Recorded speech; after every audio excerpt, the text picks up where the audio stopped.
이번 특별 새벽기도의 기간 동안에 특별히 우리가 같이 나눈 것은 예수님께서 부활하신 당일날, 오늘날로 따지면 이제 주일날이죠. 주일날 제자들을 만나셔서 그 제자들에게 당부하신 말씀 네 가지가 있습니다. 그 네 가지를 우리가 수요일부터 쭉 살펴봤습니다. 이제 첫 번째 하셨던 말씀은 평강이 너희에게 있을지어다. 첫 번째 하셨던 말씀이고요. 두 번째 하셨던 말씀은 나도 너희를 보내노라. 파송에 대한 말씀입니다. 일터로 우리를 보내신 것이죠. 그 다음에 이제 세 번째로 하셨던 말씀은 22절에 나오는 대로 성령을 받아라 이렇게 말씀하셨고, 오늘 당일날 예수님이 말씀하신 것의 그 네 번째 마지막 말씀은 우리 23절 봉독한 것처럼 용서하라 하는 것입니다. 너희가 누구의 죄든지 사하면 사하여질 것이요 누구의 죄든지 그대로 두면 그대로 있으리라. 예수님께서 부활하신 당일날 죄 문제를 말씀하셨어요. 우리가 보통 죄하면 크게 두 가지로 분류합니다.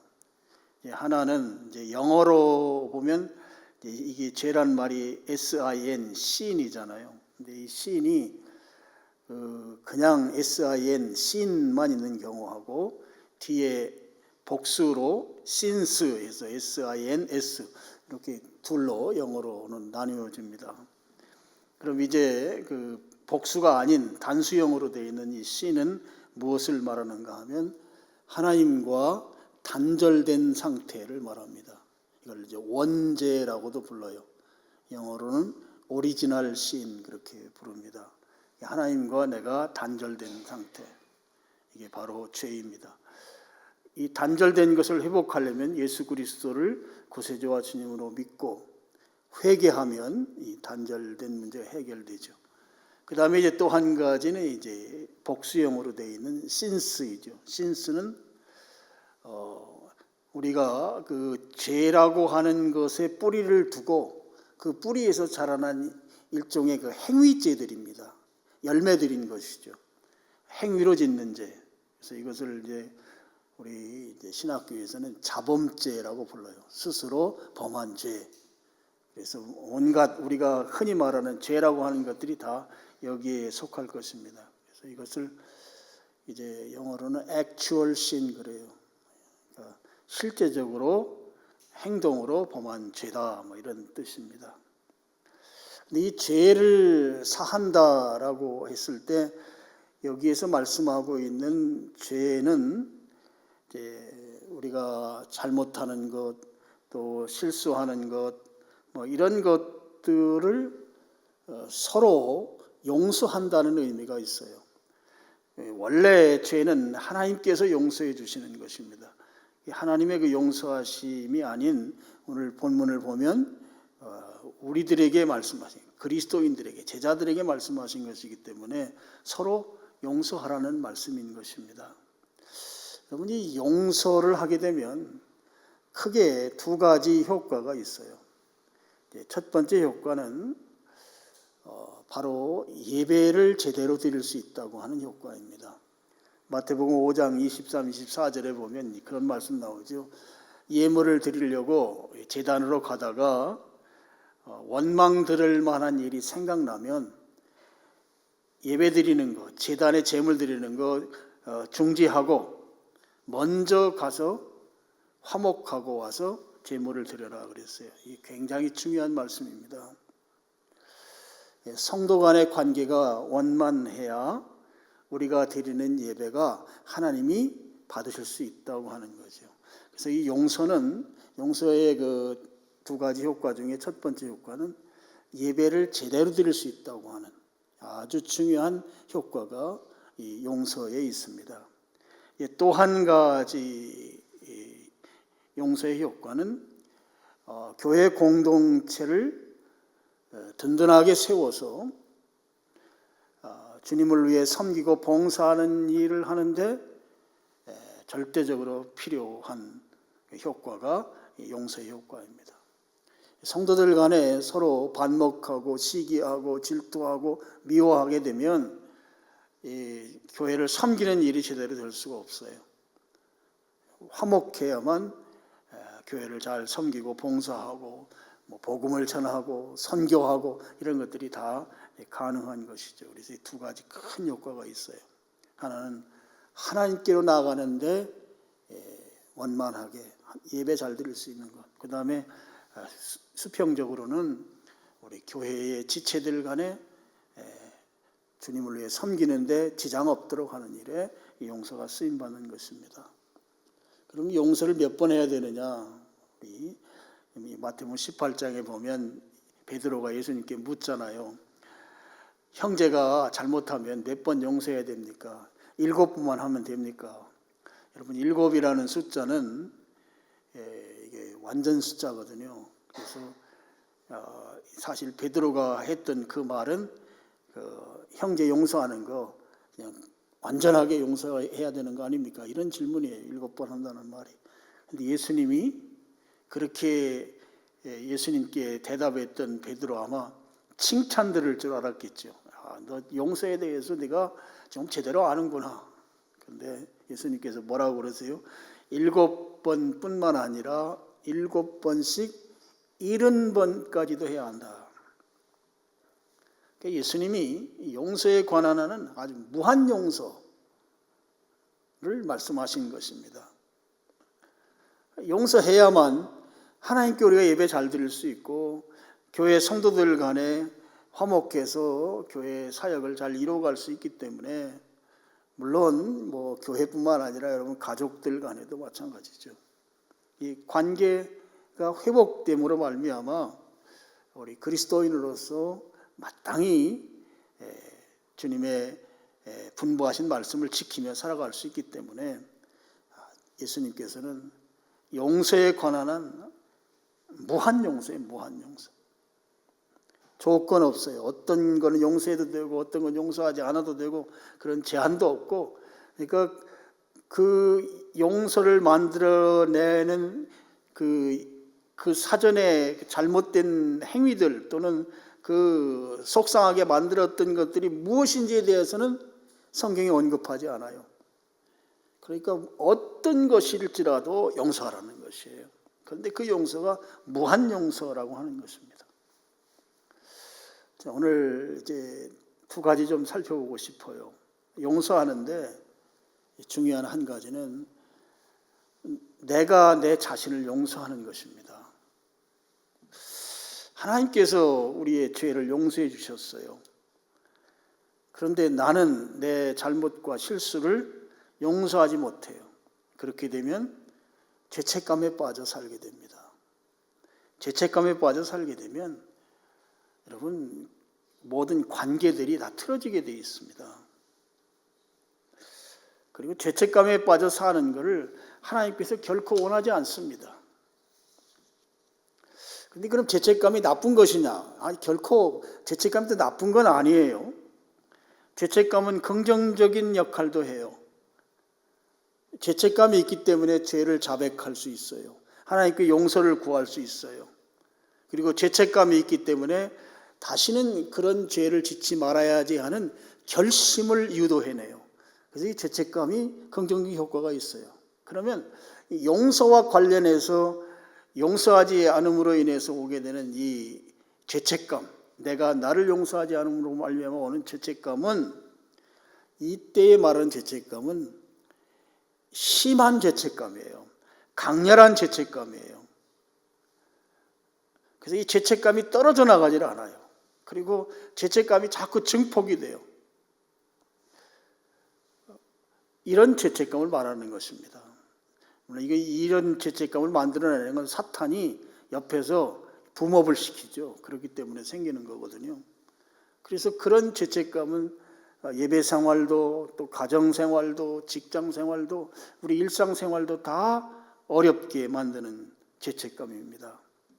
여러분, 우리는 우리 자신을 용서해야 합니다. 용서해야 할 근거가 뭔가? 하나님이 나를 용서해 주셨기 때문이에요. 하나님은 나를 용서해 주셨는데 나는 내가 나를 용서하지 못한다.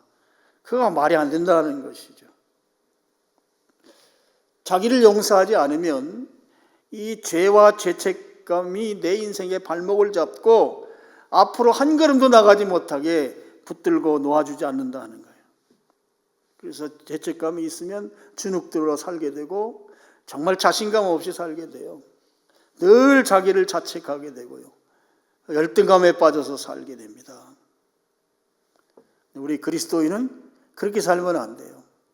제가 예전에도 말씀드렸죠. 여러분 자녀들이 맨날 주눅 들어가지고 그냥 나이 먹은 자녀가 맨날 알코올에 떡이 돼가지고 자기 방에 들어가서 문 잠궈놓고 열어주지도 않고 말 대꾸도 안 하고 그러는 자식이 있는가 하면 잘못했지만 그래도 당당하게 내가 앞으로는 이런 잘못 안 하겠습니다 하면서 당당하게 나가는 자식이 있다면 어떤 자식을 부모가 더 원하겠느냐?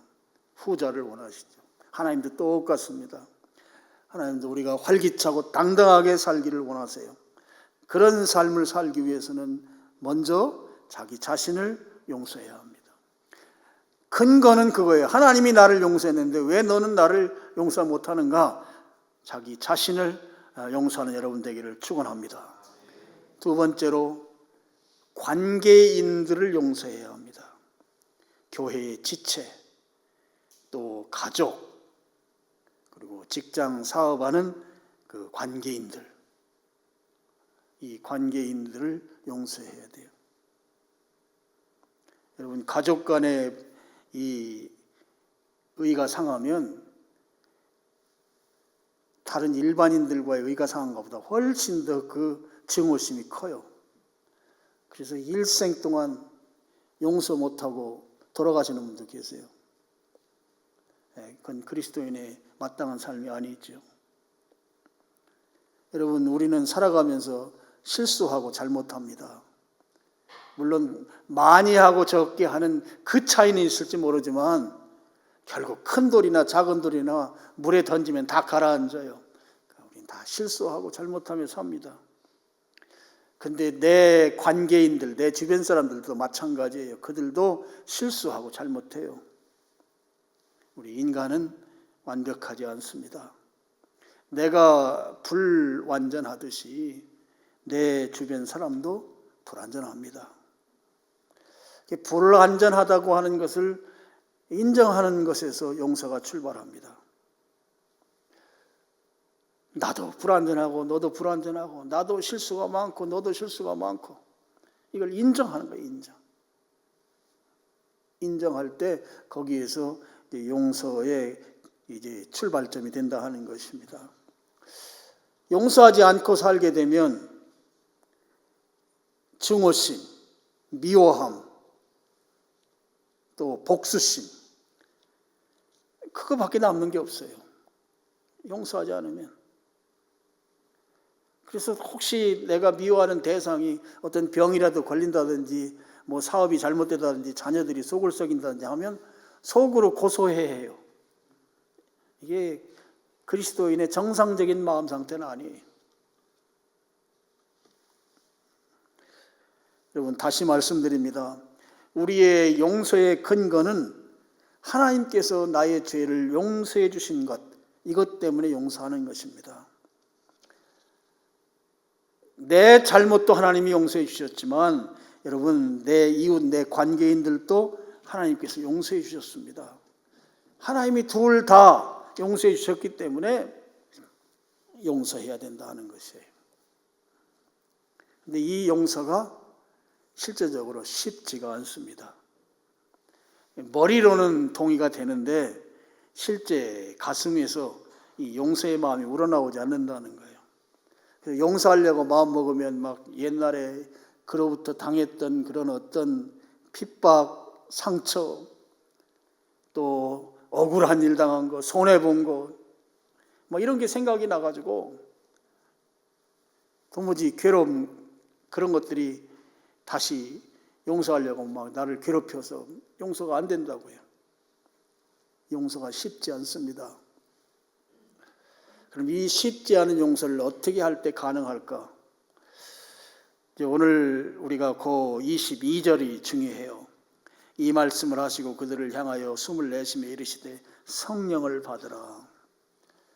성령으로 말미암아 성령님께서 주시는 능력으로 비로소 용서가 가능합니다. 성령이 우리에게 임재하시는 게 꼭 필요한 거예요. 여러분들 혹시 이런 경험 했는지 모르겠어요. 여러분의 친인척이나 교인들 중에 그렇게 미웠던 사람이 있어요. 그런데 언제부턴가 그 사람이 하나도 안 미워지는 거예요. 오히려 막 긍휼함이 생겨요. 여러분 그런 경험을 해보셨습니까? 여러분 이것은 바로 성령님께서 용서의 능력을 부어주셔서 비로소 용서가 되는 것이죠. 내가 왜 저 사람을 안 미워할까? 나도 내가 신기할 때가 있단 말이에요. 이게 성령님이 하시는 거예요. 그 은혜가 임하기를 축원합니다. 여러분 진정한 용서는 그래서 내 결심이나 내 의지만 가지고 되는 게 아니고요. 성령님께서 함께 하시면서 능력 주셔야만 진정한 용서가 가능합니다. 자, 예수님께서 우리들에게 용서하라고 말씀하셨어요. 그렇게 말씀하신 이유는 우리가 충분히 용서할 수 있기 때문에 그렇게 말씀하신 것입니다. 예수님의 말씀대로 용서해라. 내가 용서하겠습니다. 성령님 나와 함께 해 주시옵소서. 그럼 내가 용서할게요. 용서하면 용서가 되는 거예요. 우리에게 용서하라고 하면서 우리가 할 수 없는 것을 주님이 하라고 말씀하시는 경우는 없단 말이죠. 용서하라고 말씀하신 것은 결국 용서할 수 있는 능력이 용서할 수 있기 때문에 우리에게 용서하라고 말씀하셨다 하는 거예요. 성령님께서 우리 용서하는데 역사하시고 도우실 것입니다. 용서하지 않으면 그 마음에 그런 원한을 품고 살면 건강에도 해로워요.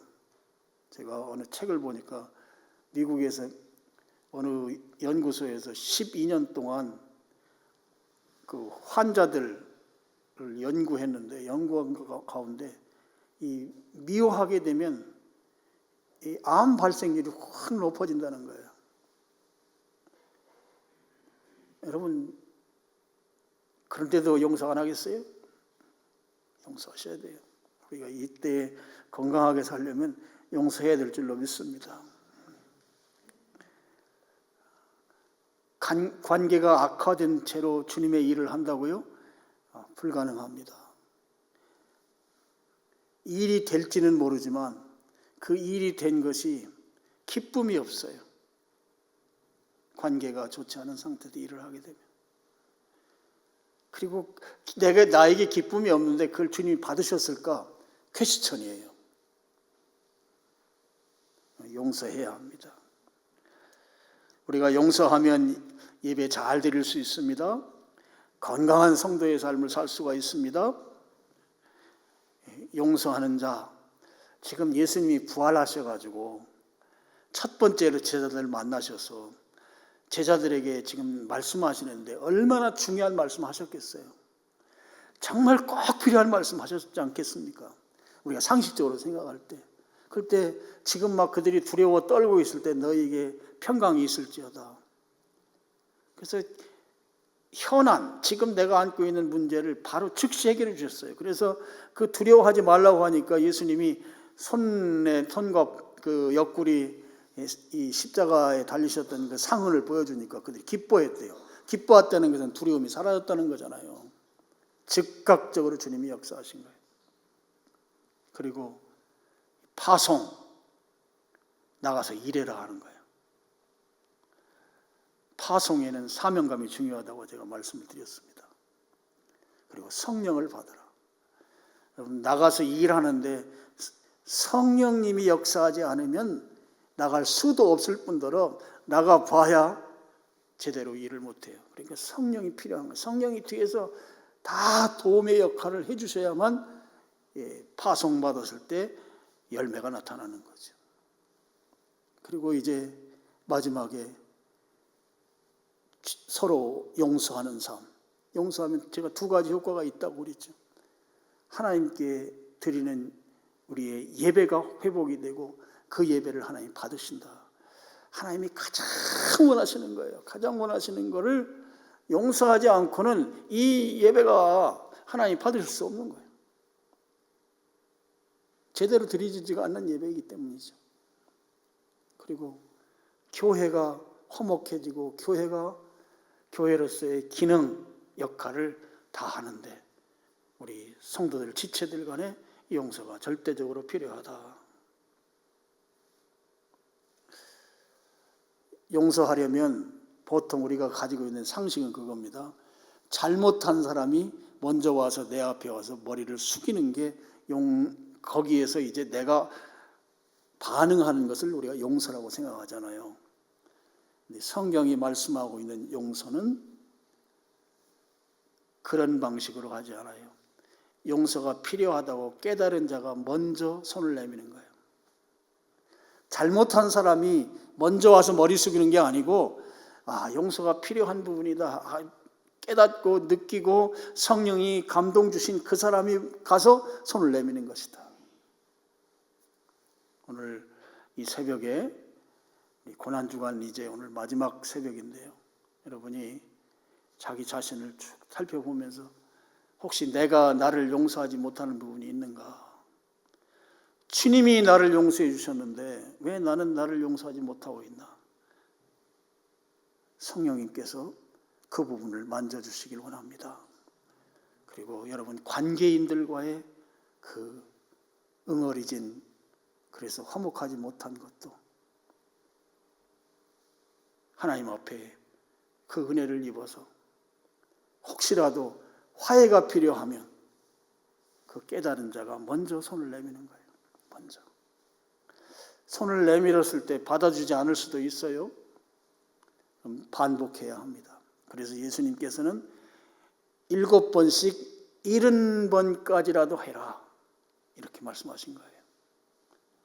그래서 오늘 예수님이 너무나 중요한 부활하셔서 말씀하셨던 네 번째 메시지 서로 용서하라고 하는 이 말씀을 여러분이 꼭 기억하시고 실제적으로 삶에 실천하는 여러분 되시기를 주님의 이름으로 축원합니다.